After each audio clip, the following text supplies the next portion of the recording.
Well, hello again. This is the 8th of January 2023, and my plan for the next 3 or 4 updates will be a series of hopefully quite short discussions about, speeches, well, not really discussing with anybody apart from myself, about how autistic people communicate. And this preamble is sort of relevant to this one in particular because I'm going to start with infodumping, okay, which is pretty much what I do on every single film to some extent. This I started doing a film on autistic speech, and it went on for about 40 minutes, and I still had things that I hadn't mentioned that I wanted to put in, and it was unuploadable and unwatchable. So anyway, I'm going to split it into hopefully some shorter and more focused episodes. Episode 1, Infodumping.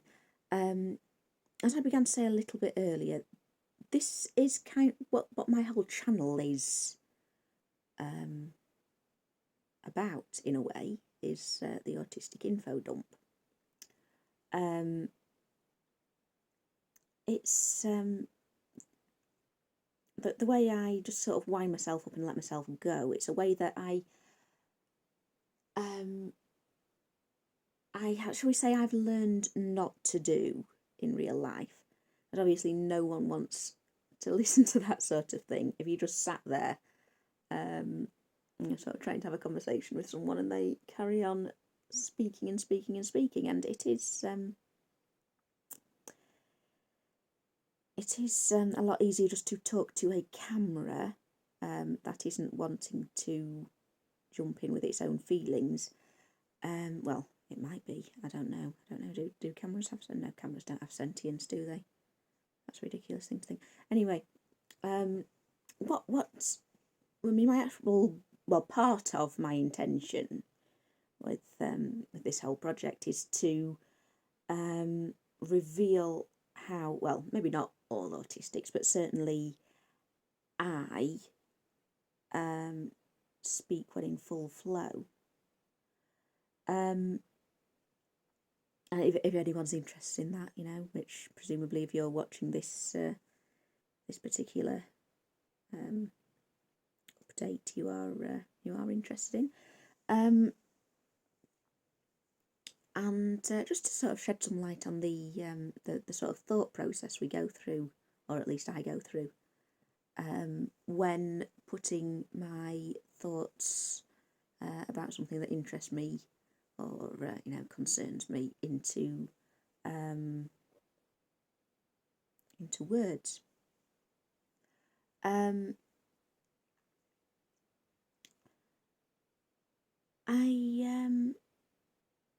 remember once when I was in my early mid-20s.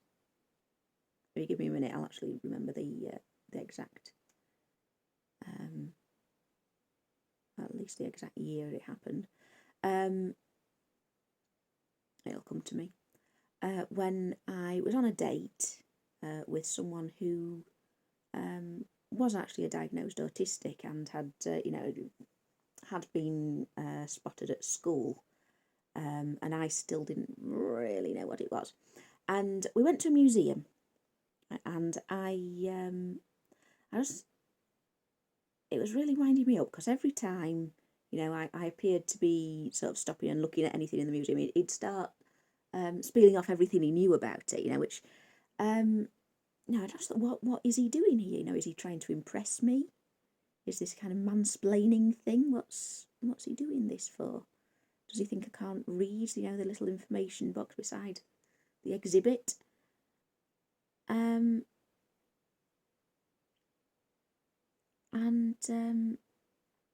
I remember I went home and I was sort of telling my mum how it went. I said, oh, he just wouldn't shut up about everything I looked at. It's like he thought I was stupid or something. And she said, well, you talk like that. You do that to people. I thought, oh, that's news to me. I mean, it was news to me, you know. I really didn't realise that, you know, I kind of subjected people to this sort of barrage of information in such a way. And I mean, I couldn't think of any actual examples at the time, but I mean, my mum has sort of accused me of talking at people a lot of the time. And again, I don't actually know when I'm doing it. So I think one solution that I've sort of come up with is not talking at all, unless directly asked, when of course, you know, that actually isn't a socially acceptable thing to do either. There is a sort of happy medium with speech that apparently we, or at least I, am not very good at finding.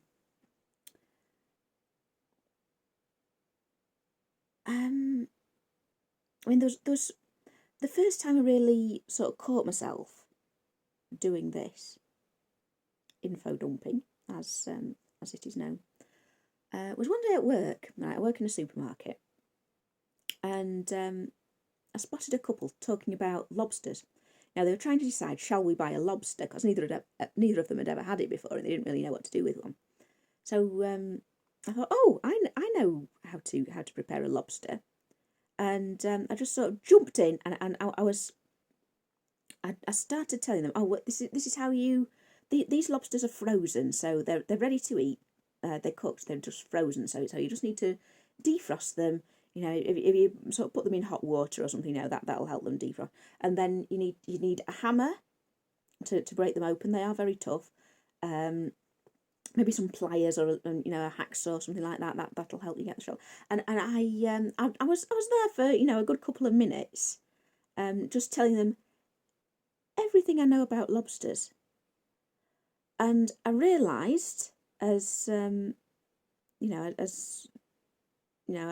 was I realised as I was in full flow, you know, this is not the information they were asking for. You know, I was going into you know, the sort of whole, you know, life cycle and the blue lobsters and how you tell males from females and all this kind of thing. And I I realised that this is not the information they were asking for, and that it was completely irrelevant. And I thought, oh, I'm doing it. I really am doing that thing that my mum said I do, that I didn't realise I did. And I'm indeed doing right now.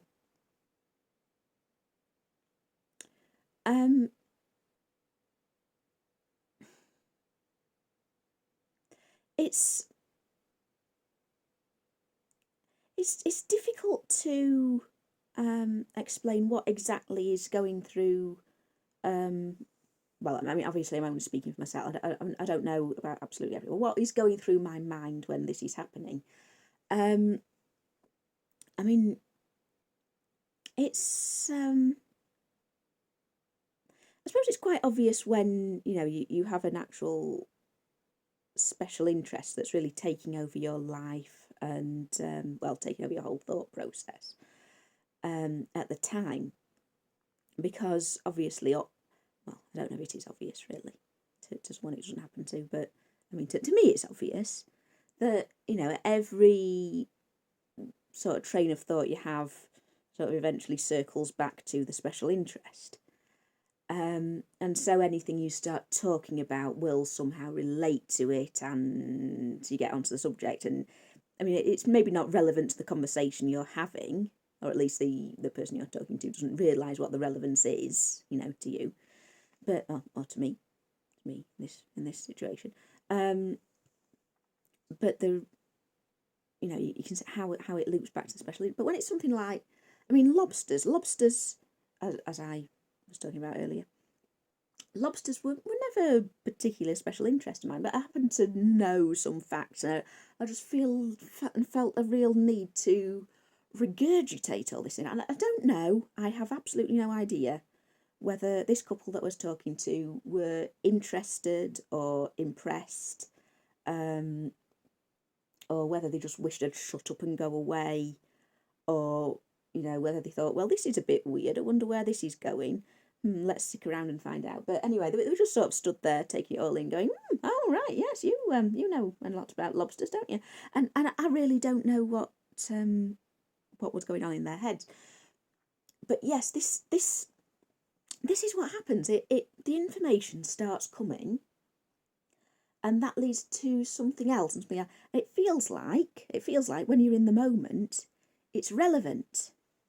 And whether or not the person you are talking to is listening is of secondary importance. It's almost as if you are a sort of conduit for the information more than an actual person trying to communicate with another person. The facts just want to flow through you and are using your body as a way of expressing themselves. Now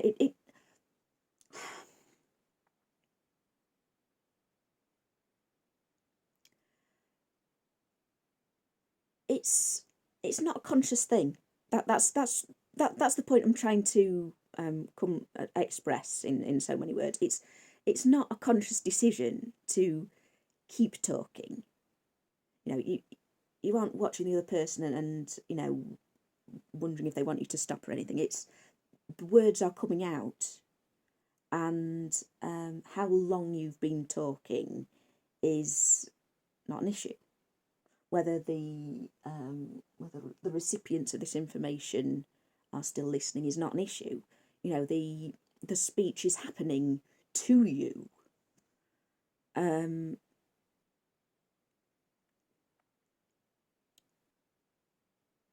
mean, I am kind of aware when it's happening.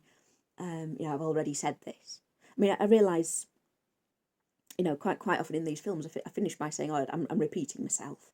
I'm aware that I've already said something, and it doesn't need to be said again. And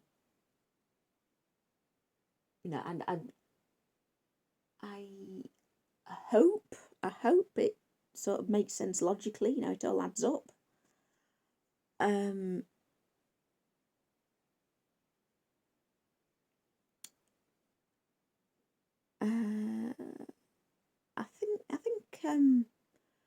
I don't actually know how long it could potentially go on for.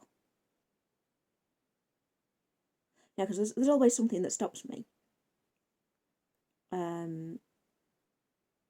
I mean, certainly doing some of these videos, I have gone on for an hour. I mean, that's under ideal conditions. That's when my kids are asleep and my husband's occupied somewhere, and I've just got the camera to talk to.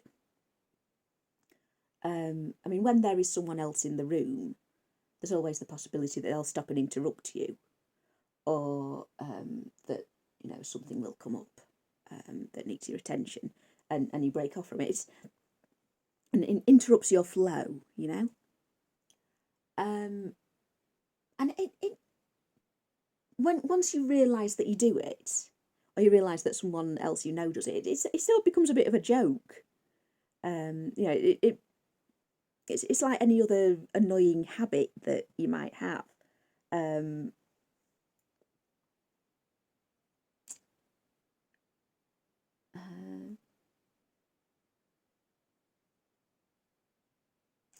Just feel like, oh, I'm babbling on again. Oh, sorry, am I boring you? Because but once you have that awareness of what you're doing and how how it's likely to annoy the person you're talking to, and it's not really considered normal, polite behaviour to keep talking on and on.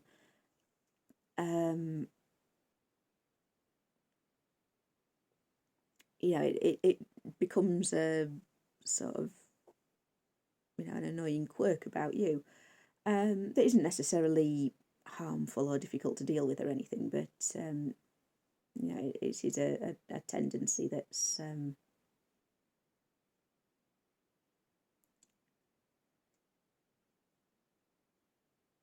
that you know you do become aware of and maybe become a little bit not necessarily embarrassed about, but you're sort of liable to make some sort of self-deprecating comment about when you catch yourself doing it, or at least I am.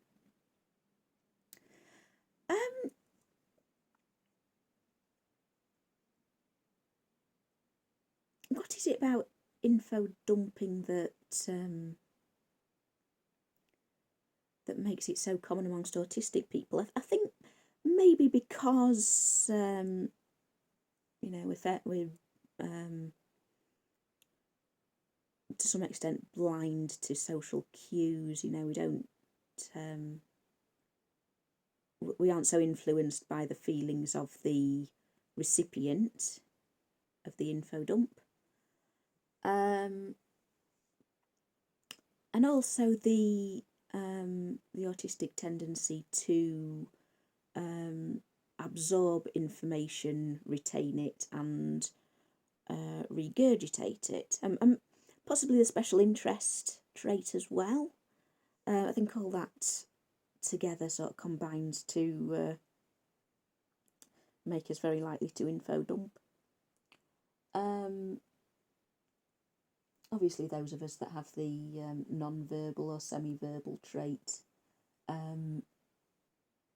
don't experience it.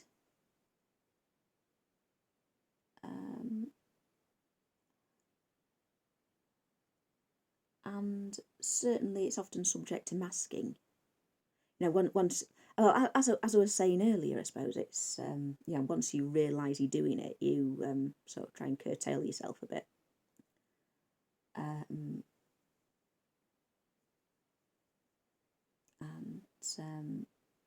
you know, once you've had a few people, you know, get fed up with you about it, you know, you do try and keep yourself in check. And so, obviously, some people are more successful at this sort of thing than others.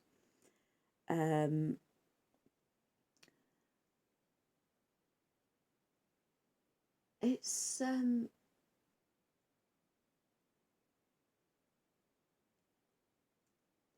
I think it is something that's quite distinctive as well about you know, the autistic communication style, and it especially stands out for us because we don't tend to just babble on and on and on. And when you are talking to someone who you've you know, maybe met a few times, and thinks of you as a very quiet, reserved sort of person, and not the kind of person to just sit and natter, and you suddenly go off on an info dump, they get very surprised. You know, it's something that sort of sticks in their mind. Oh, that quiet person had a you know, just totally went off on one the other day. What was all that about? I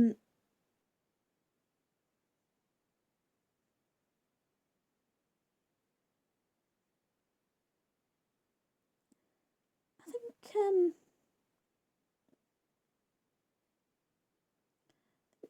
possibly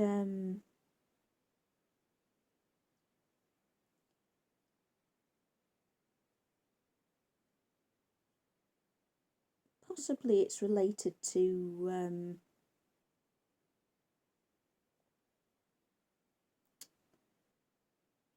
know, the same kind of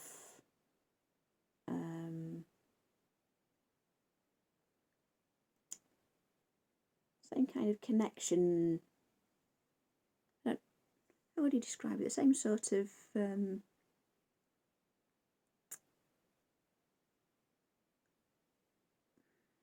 brain function, maybe. I'd say it's is closely related to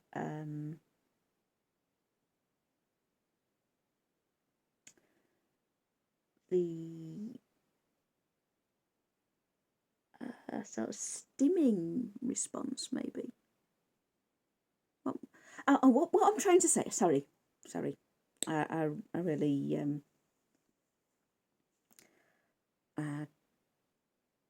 really lost it there. What I'm trying to say is it's maybe a form of stim to some extent. I don't know that this has been researched. I'd be interested to see if anyone has researched it. But my personal feeling is it may be a form of stim, just to talk, to as I described earlier, feel the information flow through you, to sort of feel these thoughts, these pieces of information you have verbalizing themselves. I think that can be possibly some kind of stim. I don't know if anyone has feelings on that. Put them in the comments. It's as I say, that's not from any sort of scientific research. That's my own personal opinion, as someone who it happens to.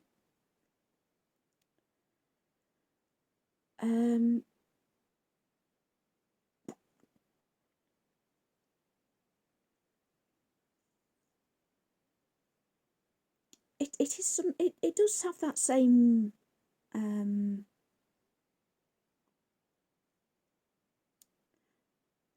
almost therapeutic effect as you know, having a really good stim time. And I do find, I mean, these doing these videos to me are sort of a form of therapy almost. You know, I kind of feel a lot better after I've done it because I've got a lot of stuff off my chest, as it may be. You know, even though I only get maybe 10, 20 views, usually.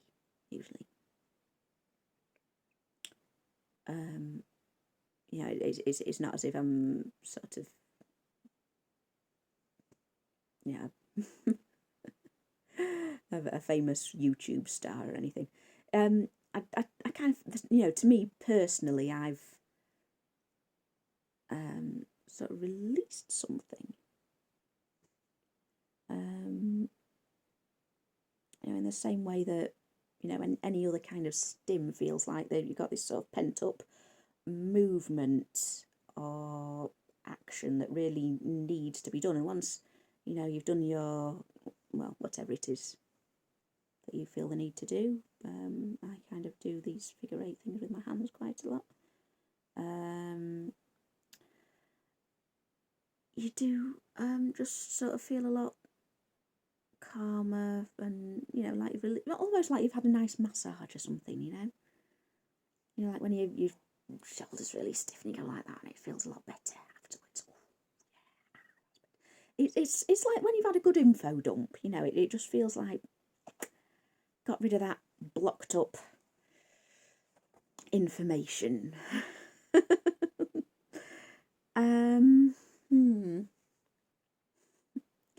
It's yeah, it's feels a lot better afterwards. You know, unless someone's telling you off for boring them, of course. Yes, if you are an autistic person who struggles to find someone to listen to your info dumps, I definitely recommend starting a vlog. And yes, tell YouTube, tell it to YouTube. When no one else will listen, there's always YouTube. Yes, and I'll continue the theme of autistic communication speech next time I get a chance. That's wow, 25 minutes on info dumps. That's Infoception. Right, see you in the next one.